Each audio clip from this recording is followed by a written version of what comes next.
നമ്മുടെ പ്രിയങ്കരനായ സ്ഥാനാർത്ഥി ശ്രീ എം സ്വരാജ് ഈ കഴിഞ്ഞ ഉപതെരഞ്ഞെടുപ്പിൽ 11,077 വോട്ടിന് തോറ്റു. നിലമ്പൂരിൽ UDFന്റെ സ്ഥാനാർത്ഥി ജയിച്ചു. PV അൻവറിന് ഏതാണ്ട് 20,000-ൽ പരം വോട്ട് നേടുകയും ചെയ്തു.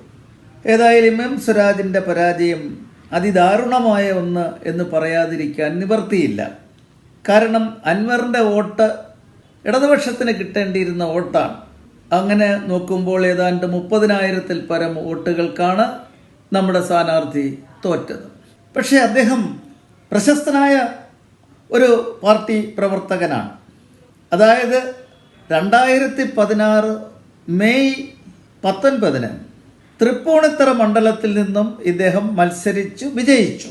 പരാജയപ്പെടുത്തിയത് അവിടെ സ്ഥിരമായി ജയിച്ച് MLA ആയിക്കൊണ്ടിരുന്ന ബാബു എന്ന കോൺഗ്രസ് നേതാവിനെയാണ്.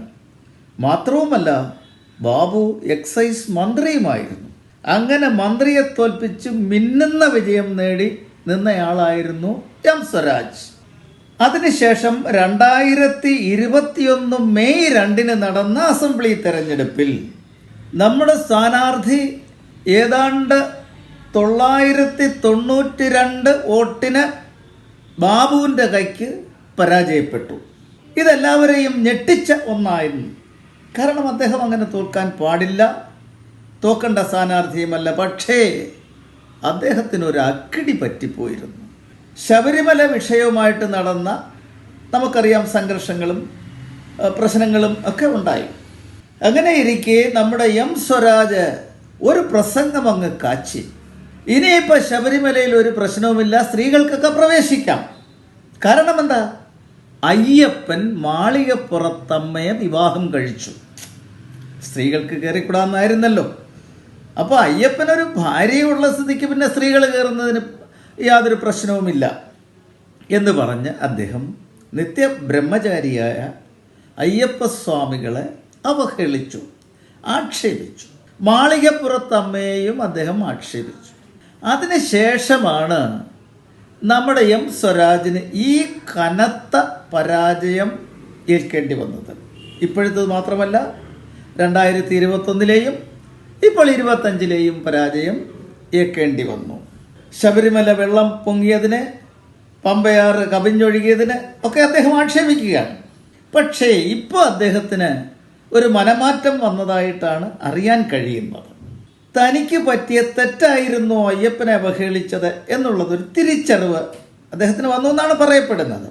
അതുകൊണ്ട് അദ്ദേഹം ഇനി വരാൻ പോകുന്ന ആ ശബരിമല മണ്ഡല വിളക്കിന് അദ്ദേഹം ഇരുമുടിക്കെട്ടുമേന്തി ശബരിമല സന്നിധാനത്തിൽ പോയി അയ്യപ്പനെ നേരിട്ട് കണ്ട് തൻ്റെ തെറ്റ് ഏറ്റുപറഞ്ഞ്, പണ്ട് ശ്രീജിത്ത് എന്ന് പറയുന്ന ഒരു ഉന്നത പോലീസ് ഉദ്യോഗസ്ഥൻ അയ്യപ്പ സന്നിധിയിൽ കണ്ണുനീരൊഴുക്കിക്കൊണ്ട് നിന്നൊരു ചിത്രം നമ്മൾ കണ്ടതാണ്.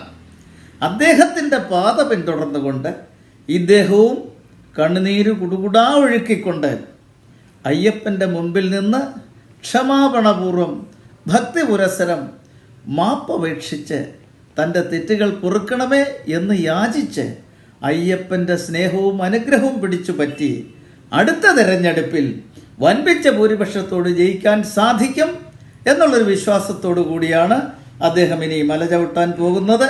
അത് കാൽനടയായിട്ട് തന്നെ ആയിരിക്കും എന്നുമാണ് കേൾക്കുന്നത്. ഏതായാലും നമ്മുടെ എം സ്വരാജ് ശബരിമല സന്നിധിയിൽ ഇരുമുടിക്കെട്ടുമേന്തി ഭക്തി പുരസ്സരം അയ്യപ്പനെ ധ്യാനിക്കുന്ന, പൂജിക്കുന്ന ആ സ്വരാജിനെ കാണാനുള്ള സൗഭാഗ്യം കേരളത്തിലെ അയ്യപ്പ ഭക്തന്മാർക്കുണ്ടാകട്ടെ എന്ന് ഞാൻ പ്രാർത്ഥിക്കുകയാണ്.